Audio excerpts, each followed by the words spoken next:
अरे भाई मीडिया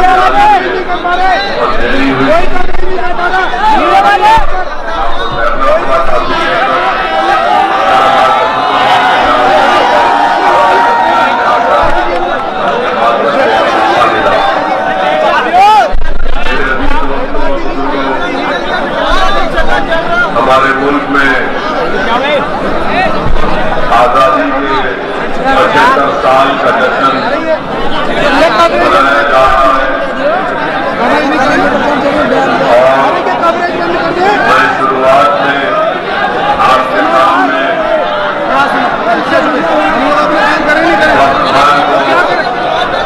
और इलाही वक्त साहब को खिराज अकीदत पेश करना चाहूँगा। जिसकी पैदाइश इंदौर में हुई और जिसमें सन 57 की जंग आजादी में अपने 4,000 सिपाहियों के साथ दिल्ली में पहुंचकर उस वक्त बहादुर शाह जफर के साथ मिलकर अंग्रेजों के खिलाफ जंग आजादी में हिस्सा लिया। मुझे याद आता है ने बहादुर शाह जफर से ये कहा कि मैंने अपने 2000 सिपाहियों को जो मेरे साथ आए हैं उनको 6 महीने की तनख्वाह देकर आज लाया हूँ और अगर आपको जरूरत पड़ी तो मेरे पास उस वक्त 40,000 रुपये मेरे पास है। वक्त खान ने कहा, वक्त खान ने दिल्ली में पूरी फौज का इंतजाम किया और बहादुर शाह जफर के गिरफ्तारी के बाद वो लखनऊ गए और मुख्तलिफ मुकामात पर अंग्रेजों से मुकाबला किया, जिहाद किया और आखिरकार वहां से यहाँ से निकलकर स्वात के इलाके में गए जो मौजूदा पाकिस्तान में है, वहां पर इनका इंतकाल हुआ। मेरे अजीज दोस्तों और बुजुर्गों, मेरी खुशकिस्मती है कि मुझे अल्लाह ने दोबारा बिजनौर की सरजमीन को आने का मौका दिया। यहाँ पर इलाही वक्त को भी याद करना बेहद जरूरी है। इसलिए याद करना जरूरी है कि वो इलाही वक्त है जिसने अंग्रेजों की फौज में हिस्सा नहीं किया, अंग्रेजों के खिलाफ अरे क्या कवरेज करें यार, आवाज आने देना, बिना पर यहाँ पर फांसी पर लटका दिया गया। हम उम्मीद करते हैं कि मौजूदा हुकूमत वक्त और इलाही वक्त को भी याद रखेगी, मगर अगर याद नहीं रखते तो ये हमारी जिम्मेदारी है कि हम बिजनौर की सरजमीन पर पैदा होने वाले मुजाहिदीन को हमेशा याद रखें, उनको खिराज अकीदत पेश करते रहे और अपनी आने वाली नस्ल में बताते रहे कि इस मुल्क की आजादी में सबसे पहले खून अगर किसी ने बहाया उलमाओं के फतवे के बाद तो मुसलमानों ने अपने खून को यहाँ पर अंग्रेजों के खिलाफ अपना खून भी बहाया, अपनी जानों को कुर्बान किया और अंडमान और निकोबार की काला पानी की जेल में 1 साल 2 साल नहीं बल्कि जाफर तानसरी ने 19 साल अंडमान निकोबार की जेल में अंग्रेजों के खिलाफ जब उन्होंने सदा एहतजाज बुलंद किया तो उनको 18-19 साल काला पानी की सजा दी गई। मगर इन तमाम मुजाहिदीन ने कभी भी अंग्रेजों को माफीनामे का खत लिखकर नहीं किया कि हमको माफ कर दो। माफीनामे का खत अगर किसी ने लिखा तो उसका नाम सावरकर था, जो नरेंद्र मोदी के हीरो हैं। हमारे हीरो भगवान है, इलाही बख्श है, जिन्होंने जेल की सोबतों को बर्दाश्त किया मगर अंग्रेजों के सामने माफीनामे या भीख का खत नहीं लिखा।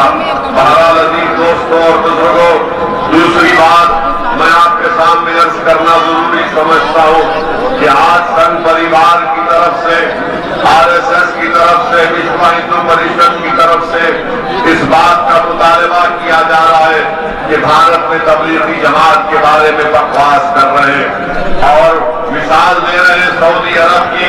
मैं विश्व हिंदू परिषद और आरएसएस को कहना चाहूंगा कि आपको कब से सऊदी अरब से इतनी मोहब्बत हो गई?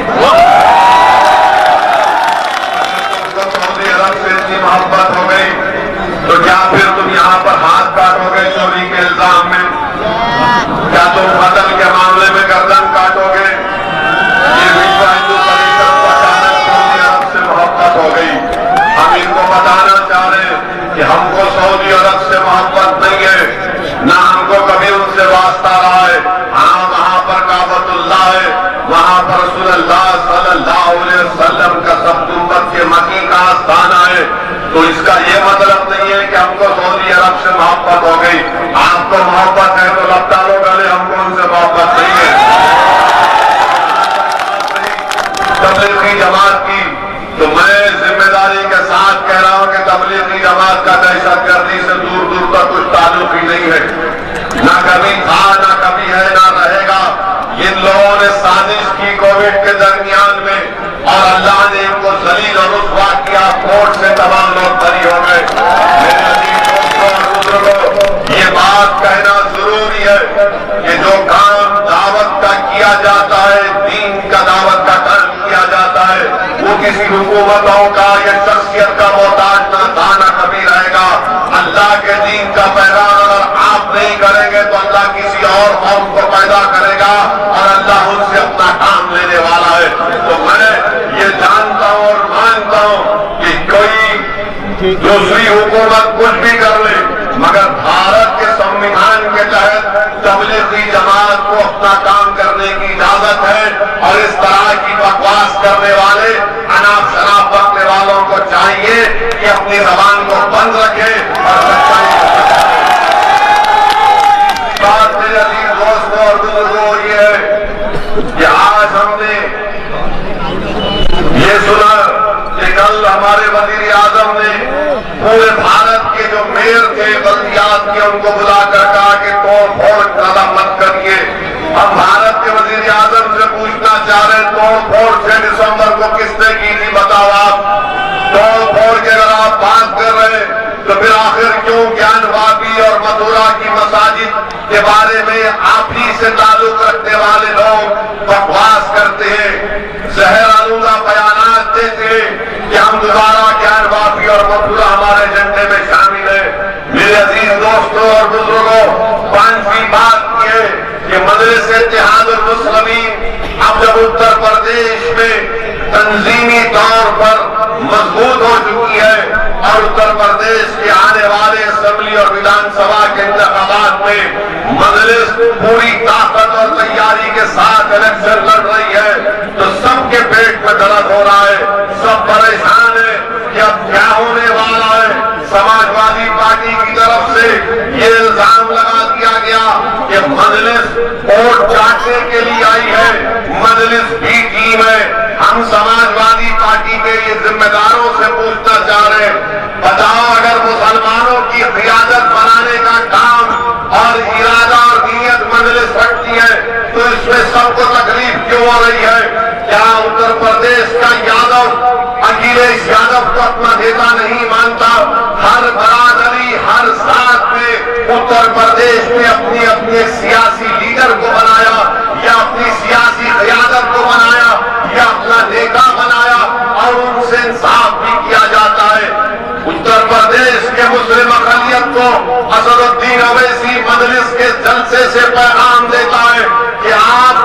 प्रदेश में 8-9% नहीं है, 11% नहीं है, आप उत्तर प्रदेश के 19% है। आपको अपनी सियासी क़यादत बनाना है, आपको अपने नुमाइंदों को वोट से कामयाब करना है। अगर आप ये काम करेंगे तो याद रखिए इंशाअल्लाह ताला हमारे आने वाली नस्ल आपको सलाम करेगी, आपका शुक्रिया अदा करेगी। मेरी बात को ज़हन नशीन कर लीजिए कि भारत में अगर मुसलमानों को अपना जायज मुकाम हासिल करना है, भारत में अगर मुसलमानों को अपनी नाइंसाफी की शिकायत अगर करते उस नाइंसाफी को खत्म करना है, भारत में अगर मुसलमानों को अपना हक मानना है, हक मिलना चाहिए, अगर आपको अपना हिस्सेदारी की शिकायत है कि हमको अपना हिस्सा मिलना चाहिए, नौजवानों को शिकायत है कि मुझे रिजर्वेशन मिलना चाहिए, अगर किसी मुस्लिम बाप को उसकी मां को शिकायत है कि मुझे अपनी औलाद को पढ़ाने के लिए पैसे चाहिए, तो याद रखो ये उसी वक्त मुमकिन होगा जब आप एक सियासी क़यादत को बनाएंगे, आप अपनी ताकत का मुजाहरा करेंगे। याद रखिए जिसके पास ताकत होगी उसी के सामने लोग आकर झुकते हैं, जिसके पास ताकत नहीं होगी दुनिया उसकी परवाह नहीं करती। हाँ, ये बिल्कुल सही है कि हमारे इस इत्तेहाद के सफर को रोकने के लिए उत्तर प्रदेश के मुसलमानों में जो एक बेदारी पैदा हो चुकी है कि अब जब सब समाज को देखकर ये फैसला कर दिए कि हमको अपनी क़यादत को बनाना है, तो हमारे ही सफों से लोग खड़ा किए जाएंगे। तारीख गवाह है कि टीपू सुल्तान के खिलाफ गद्दारी करने वाले मुसलमान, सिराजुद्दौला के खिलाफ गद्दारी करने वाले मुसलमान, इमाम हुसैन के खिलाफ तलवार उठाने वाले मुसलमान, और अल्लाह के रसूल सल्लल्लाहु अलैहि वसल्लम के हदीस शरीफ को याद रखिए कि मस्जिद है और रहमतुल आलमीन सल्लल्लाहु अलैहि वसल्लम फरमा रहे उखरिज फइन्नका मुनाफिक, तो ऐसे मुनाफिकीन, ऐसे दल्लाल लोग हमारी सभाओं में आएंगे जो आपको पैगाम देंगे कि अगर तुम मजलिस को वोट दोगे तो बीजेपी जीत जाएगी। मैं उत्तर प्रदेश के मुसलमानों से जिम्मेदारी के साथ कह रहा हूं कि जीतना हारना ये जमहूरियत का खेल है। अगर आप इलेक्शन लड़ेंगे तो आप जीतेंगे भी और कोई हारेगा भी, मगर इसका ये मतलब नहीं है कि उत्तर प्रदेश का मुसलमान सिर्फ समाजवादी पार्टी को, कांग्रेस को, बीएसपी को वोट इसलिए दे कि वो भी जीत जाए, बीजेपी हार जाए और मुसलमान हार जाए। मेरे अजीज दोस्तों और बुजुर्गों, आप देखते हैं कि असेंबली और विधानसभा के चुनाव आ रहे और समाजवादी पार्टी की तरफ से मुशावरे किए जा रहे हैं, समाजवादी पार्टी की तरफ से मुशावरे किए जा रहे हैं, और वही समाजवादी पार्टी मुशावरा करके हिंदू मुस्लिम इत्तेहाद की बात करती है, बादशाह को बुला लेती है, बेचारा शायर कलाम पढ़ता है और मुसलमान तो मासूम वाह वाह वाह वाह वाह वाह करके आप घर चले जाते हैं। कितनी वाह वाह करेंगे बताओ, तुमने अपनी जबान से कई साल से वाह वाह कर रहे, मगर वो वाह वाह आंखों में तब्दील हो गई हमारे बच्चों के मुस्तकबिल के लिए। तुमने मुशायरों में शिक्षक करके एक शायर के कलाम पर वाह वाह किया, मगर बताओ जो बर्बादी तुम्हारे घर में और हमारे अतराफ में हो गई है उसका कौन उसका इजारा करेगा। मेरे अजीज दोस्तों और बुजुर्गों, यही समाजवादी पार्टी है। अगर मुसलमानों से मिलेगी तो बोलेगी भाईचारगी पैदा करो, अगर कोई गैर मुस्लिम के पास जाएगी तो बोलेगी समाजी न्याय की बात करेंगे, समाजी इंसाफ की बात करेंगे, मुसलमानों से सद्भावना की बात, और किसी और से मिलेंगे तो बोलेंगे नहीं सोशल जस्टिस होना चाहिए, सामाजिक न्याय होना चाहिए। क्या मुसलमान को सामाजिक न्याय नहीं होना चाहिए? क्या मुसलमान को इंसाफ नहीं मिलना चाहिए? और अखिलेश यादव हर चीज पे कहते कि मैंने काम का उद्घाटन कर दिया था, मैंने काम का इनॉग्रेशन कर दिया गया, और जब मोदी करते हैं तो अखिलेश बोलते नहीं मैंने इस काम का शुरुआत की थी। हाँ अखिलेश, मैं आज नगीना की सरजमीन से खड़े होकर कह रहा हूं कि तुम जो काम शुरू करते मोदी और योगी उसको मुकम्मल करते हैं।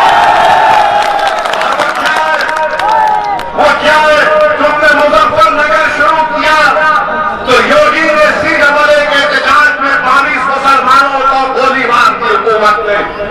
तुमने मुजफ्फरनगर शुरू किया तो यही बिजनौर का सुलेमान, एक नौजवान बच्चा जुम्मे की नमाज में उसको पुलिस ने गोली मारकर उसकी लाश पर फेंक दिया था। अखिलेश तुमने मुजफ्फरनगर शुरू किया तो योगी ने ये सीराबले के एहतजाज में ये काम कर दिया। अरे ये सब चीज तुम ही शुरू करते हो। पार्लियामेंट में खड़े होकर समाजवादी पार्टी ने यूएपीए का कानून की, मोदी के कानून की तारीफ की और वो कानून के तहत आज जेलों में मुस्लिम नौजवान दिल्ली के फसादात में सड़ रहे, भारत के कोने कोने में सड़ रहे। 120 दिन तक डिटेंशन का टाइम। हाँ, ये अखिलेश तुम हर काम तुम ही शुरू करते हो, तुम ही उसका उद्घाटन करते हो और उस काम को मुकम्मल करते लोग। हाँ, तुमने बिजनौर में फायरिंग की थी तो योगी की हुकूमत आई और 27% मुसलमानों का इनकाउंटर उनका कत्ल कर दिया गया। ये सब चीज आप ही शुरू करते और आ जाते हैं मसीहा बनकर। अरे बताओ तुमने क्या किया, कौन सा काम किया? 2000 तुम्हारी हुकूमत थी, जब बिजनौर में फसाद हुआ था तुमने क्या किया? मेरे अजीज दोस्तों और बुजुर्गों, मैं आपसे गुजारिश करने आया हूं कि मसाइल तो बहुत है, मगर आपको अपनी सियासी ताकत को मजबूत बनाना है। मजलिस इत्तेहादुल मुस्लिमीन आपसे गुजारिश करनी आई है कि मुत्तहिद रहिए। अब एक मौका अल्लाह हमको सबको दे रहा है कि आप मुत्तहिदा तौर पर अपने ओर से, अपनी दुआओं से मजलिस इत्तेहादुल मुस्लिमीन को कामयाब करिए। भारत के प्रधानमंत्री योगी को उपयोगी बोलते हैं, उपयोगी बोलते और खुद नीति आयोग कहता है कि भारत में तीसरा प्रदेश जहां पर सबसे ज्यादा गरीबी है तो उत्तर प्रदेश है। मुबारक हो मोदी साहब, इसमें उपयोगी का नाम कर दिया कि उत्तर प्रदेश में तीसरे नंबर पर यहां पर आप देखते हैं। और मेरे अजीज दोस्तों और बुजुर्गों, मैं यहां पर खड़े होकर जो सीराबले के कानून के खिलाफ आप तमाम ने एहतजाज किया, मैं आपका शुक्रिया भी अदा करता हूं कि आप तमाम ने मिलकर बिजनौर में, लगीना में एक तारीख रकम की आपने, और यकीनन इसमें हमने 2 मुस्लिम नौजवानों को खोया। मेरी अल्लाह से दुआ है कि अल्लाह सुब्हानहू व तआला सुलेमान को और अनस को अल्लाह उसकी मग़फ़िरत फरमाए, अल्लाह इनके दर्जात को बुलंद करे और अल्लाह सुब्हानहू व तआला जिन जालिम लोगों ने अपने नापाक हाथों से इन बच्चों का कत्ल किया, अल्लाह उनकी नस्ल को बर्बाद करना है। सुलेमान और अनस को गोली मारे, याद रखो तुम ज्यादा दिन तक ना मैं ज्यादा दिन तक दुनिया में जिंदा रहने वाला हूं। तुमने जुल्म किया, अल्लाह उसका इंसाफ करेगा। याद रखो तुमने मासूम बच्चों को गोलियां चलाई, इंशाअल्लाह ताला तुम्हारी औलाद जिन्होंने सुलेमान और अनस को गोलियां चलाई, इंशाअल्लाह तुम्हारी जिंदगी में तुम्हारी औलाद तुम्हारे सामने इसी तरह दौड़ कर रहेगी। जब तुम्हारे हाथ में हथियार है तो गरीब को बचाने के लिए, मजलूम की हिफाजत करने के लिए, जुल्म करने के लिए नहीं है। मेरे अजीज दोस्तों और बुजुर्गों, वहीं पर एक और बात आपके सामने रखना बेहद जरूरी समझता हूं। समाजवादी पार्टी मंजलिस को फिरका परस कहती है। हम अखिलेश यादव से पूछना चाहते हैं, बताइए आप, ये सुनील सिंह किसका रिश्तेदार है? जनरल सेक्रेटरी सुनील सिंह, बाबा की हिंदू वाहिनी का सुनील सिंह अखिलेश यादव के पास आज उनके बगल में बैठा है और वो सेकुलर हो चुका है, वाहियात बातें और बयानात को दे चुका है, मगर इनकी नजर में सेकुलर हो जाता है। बताइए कौन सा सेकुलरिज्म है कि जो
बेटियों को 18 साल में शादी करना क्यों नहीं देना चाहते? 18 साल में हमारी बेटी वोट डाल सकती है। कौन मुख्यमंत्री बनेगा, कौन प्रधानमंत्री बनेगा, कौन क्या करेगा उसको मालूम। मगर वजीर आजम कहते हैं कि नहीं, शादी 21 साल में करेंगे। हम वजीर आजम से पूछना चाह रहे, ये शादी पर आप हमेशा हमला क्यों कर देते हैं? ये हमेशा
अजीज दोस्तों और बुजुर्गों, मैं यही आपसे गुजारिश करने आया हूं। अब ये कांग्रेस पार्टी के बारे में क्या बोला जा सकता है? कांग्रेस पार्टी के लीडर जो अमेठी से हार गए, वो कह रहे हैं कि ये मुल्क हिंदुओं का है। वो कह रहे हैं कि मुल्क हिंदुओं का है और अच्छा हिंदू ही इस देश का प्रधानमंत्री बनेगा। हम उस नेता से पूछना चाह रहे हैं, माशाअल्लाह आप 50 साल के ऊपर हो गए मगर आज भी बैचलर है, मुबारक आपको। मगर ये तो बताओ कि अच्छा हिंदू कौन है? अच्छा हिंदू कौन है? आपके वालिद राजीव गांधी वजीर आजम थे, बाबरी मस्जिद के ताले खोले गए, वो अच्छे हिंदू थे नहीं थे? बताओ। तुम्हारी कांग्रेस इख्तियार में थी, बाबरी मस्जिद को शहीद कर दिया गया, बताओ अच्छे हिंदू थे कौन से थे? मौलाना हशीम पूरा हुआ तुम्हारा वजीर और यहां पर चीफ मिनिस्टर, बताओ क्या थे? मेरे अजीज दोस्तों और बुजुर्गों, याद रखिए ये तमाम के तमाम हिंदुत्व आइडियोलॉजी को मानने वाले, हिंदुत्व आइडियोलॉजी को मानने वाले, चाहे अखिलेश हो, चाहे राहुल हो या दूसरे पार्टियां हो, वो इस बात की कोशिश कर रहे हैं कि सबसे बड़ा हिंदू कौन है इस देश में। सबकी कोशिश ये कि मोदी से बड़ा मैं हिंदू बन जाऊं। मेरे अजीज दोस्तों और बुजुर्गों, जो लोग आकर मजलिस पर उंगलियां उठाते हैं, मैं उनसे भी कह रहा हूं, जाकर पढ़ो, जाकर देखो, मालूमात हासिल करो कि 2019 के लोकसभा के चुनाव में 75% मुसलमानों ने सपा और बसपा के उम्मीदवार को वोट किया। इसी वजह से यहां से बीएसपी के एक उम्मीदवार की कामयाबी हुई, मगर सिर्फ 15 सीट पर क्यों जीते? आपने 75% मुसलमानों ने वोट दिया तो 15 लोकसभा सीट पर सपा और बीएसपी के लोग कामयाब हुए। क्यों? क्योंकि 75% हिंदुओं ने मोदी को वोट दिया, 75% हमारे हिंदू भाइयों ने मोदी को वोट किया। मेरे अजीज दोस्तों और बुजुर्गों, इस हकीकत को पहचानिए, आप दोबारा गलती मत करिए, अपनी क़यादत को मजबूत करिए और यहां से 2-2 मरतबा जीत जाते। नगीना से सपा के लोग जीत गए, 10 साल से मैंने क्या कोई कॉलेज है यहां पर? क्या कोई कॉलेज बनाया गया? और फिर एनआरसी का एहतजाज हुआ, विधायक साहब नजर आया आपको? जब एनआरसी का एहतजाज हो रहा था तो सब घर में बैठे थे, सब घर में बैठे थे,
अफसोस की बात है कि मुझे बताया गया कि शेख खलील रहमान मरहूम जो चेयरमैन थे नगीना के, उनका इंतकाल हुआ तो विधायक साहब पुरसा देने भी नहीं आए। अब बताइए, आप जिंदा हैं तो भी फिक्र नहीं है, जब अल्लाह के पास चले जाते हैं तो आकर नाटक करके पुरसा भी नहीं दे सकते। इसलिए नहीं करते क्योंकि इनको मालूम ये मुसलमान कहां जाएगा, ये मुसलमान कहां जाएगा उनको छोड़कर। या लोगों आप 19% है, या लोगों की तरह 9-10% नहीं है आप। अगर आप इनको छोड़ देंगे तो कोई हुकूमत नहीं बना सकेगा उत्तर प्रदेश। अगर समाजवादी बीएसपी के खानों की तकमील हो रही है तो उत्तर प्रदेश के मुसलमानों की बर्बादी पर उनके साथ बनाए जा रहे हैं। अगर अखिलेश यादव अपना चीफ मिनिस्टर बनता है, अपने महल में रहता है, तो तुम्हारी लाशों के ऊपर तुम्हारे मुस्तकबिल को बर्बाद करके वो अपना महल तामीर करते इख्तियार का। बताओ कि हमसे वोट डालते रहेंगे, हिस्सेदारी लेना है। और याद रखो, हिस्सा उसी को मिलता है जो लड़ने के लिए तैयार होता है, हिस्सा उसी को दिया जाता है जो इम्तिहान में आकर कहता है कि मुझे अपना हिस्सा मिलना चाहिए। उत्तर प्रदेश में हर समाज को उसका हिस्सा मिल रहा है, हर समाज को उनका मुखालफ किया जा रहा है। और सब जानते हैं कि मुसलमान इसको खुश करने की जरूरत नहीं है, एक मुशायरा कर दो, ईद के दिन घर पे चले जाओ, रमजान में हम 12-14 घंटे का रोजा रखते, ये नेता आ जाते। हाँ, पूरा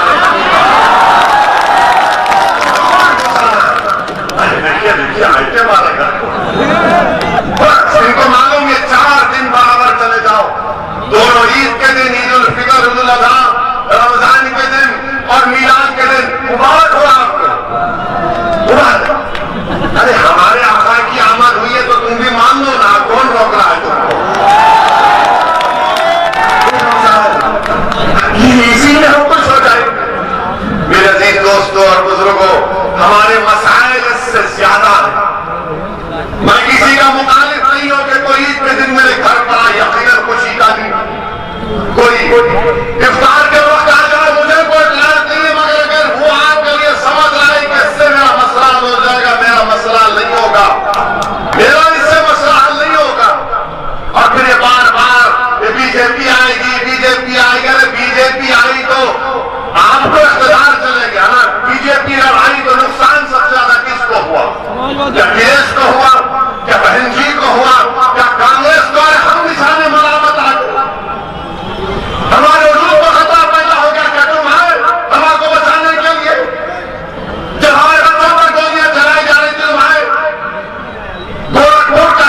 खड़े हैं, बहुत से मुश्किलात है।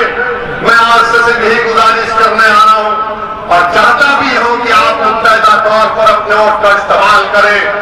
मुझे यकीन है कि अल्लाह सुब्हानहू व तआला हमको कामयाब और कामयाब करेगा।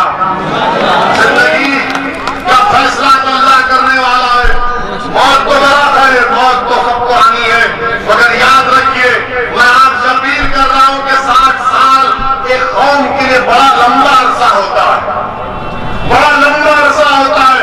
आप थोड़ी सी कोशिश करो, आप थोड़ी सी कोशिश करो और याद रखो, अगर आप यहाँ पर अपनी क़यादत को बढ़ाएंगे तो हम आने वाले 60 साल तक उसका बल्कि उससे ज्यादा उससे फायदा हासिल कर पाएंगे। मुझे अल्लाह ने मौका दिया मुल्क के कोने कोने में जाने का। मैं जाकर देखता हूँ और एक ही बात अपने दिमाग में आती है कि काश मुसलमानों के पास यहाँ पर उनका नुमाइंदा होता। हाँ, समाजवादी पार्टी में भी मुसलमान है, वो जीत भी जाते, मगर वो मुसलमानों का लीडर नहीं है, कायद नहीं, वो एक समाजवादी का कार्यकर्ता रहता है। तुमको कार्यकर्ता को कामयाब करना है या अपने नेता को कामयाब करना है, फैसला आपका छोड़ता हूं मैं। अगर आप कार्यकर्ता को कामयाब करेंगे तो याद रखो ये नाइंसाफी का सिलसिला चलता रहेगा। अगर आप एक नेता को कामयाब करेंगे तो नाइंसाफी का खात्मा शुरू होगा। कार्यकर्ता को कामयाब करेंगे तो गूंगे बनकर बैठना पड़ेगा, बहरे बनकर बैठना पड़ेगा, अंधे बनकर बैठना पड़ेगा, गुलाम और कैदी बनकर बैठना पड़ेगा। अगर आप मुसलमानों के नेता को कामयाब करेंगे तो वो उत्तर प्रदेश की सियासत में एक जलजला पैदा कर देगा, लेकिन इनकलाब पैदा कर देगा, मजलूमों की आवाज बनेगा, सिर्फ मुसलमानों की नहीं, दलितों की, मुसलमानों की, वंचित समाज के इंसान का मुतालबा करेगा। लोग मुझसे पूछते कि सऊदी ओवैसी तुम्हारे 2 MP है, तुम 540 के आवाज में क्या करते? मैं एक साहब को लेकर गया था पार्लियामेंट में कि हाँ आज मेरी तकरीर है, जब बिल्कुल तलाक का बिल पर बहस हो रही थी तो मुझसे बार बार पूछते थे कि बताओ ओवैसी तुम्हारी पार्टी के 2 MP है।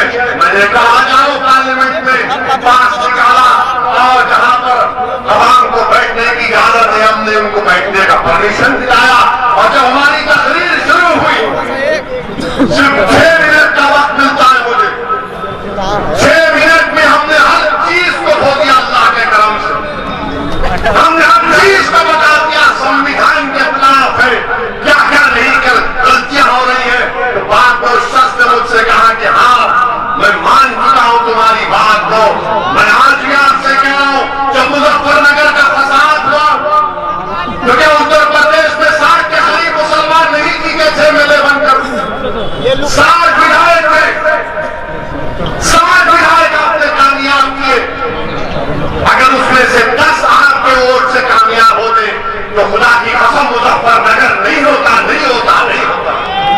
मगर आपने वोट डाला, कार्यकर्ता को वोट डाला, आपने देखा नहीं बनाया। मैं आपसे शिकायत करने आया हूं, मेरा हाथ बनता कि मैं आपसे शिकायत करूं। मैं सरजमीन का नहीं हूं, मैं मानता हूं, ना मैं यहां पर अपनी मकबूलियत के लिए आया हूं, ना अपनी अनानियत के लिए मैं आया हूं कि मेरा हक बनता है, क्योंकि मेरा और तुम्हारा कोई खून का रिश्ता नहीं है, मगर मेरा और तुम्हारा वो रिश्ता याद रखो जिसको रब्बुल आलमीन ने कलमे की बुनियाद पर कायम किया।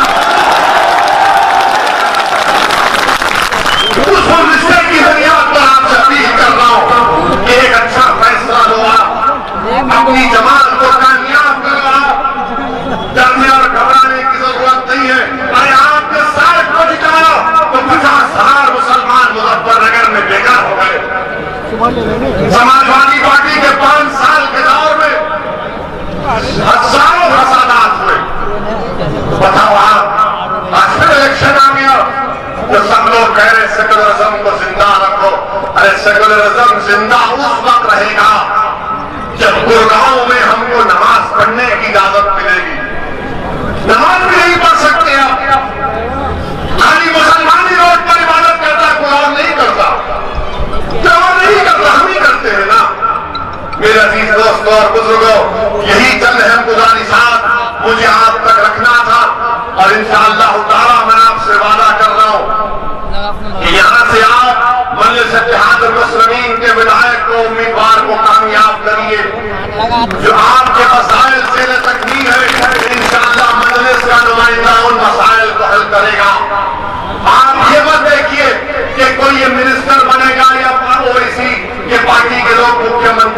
लिए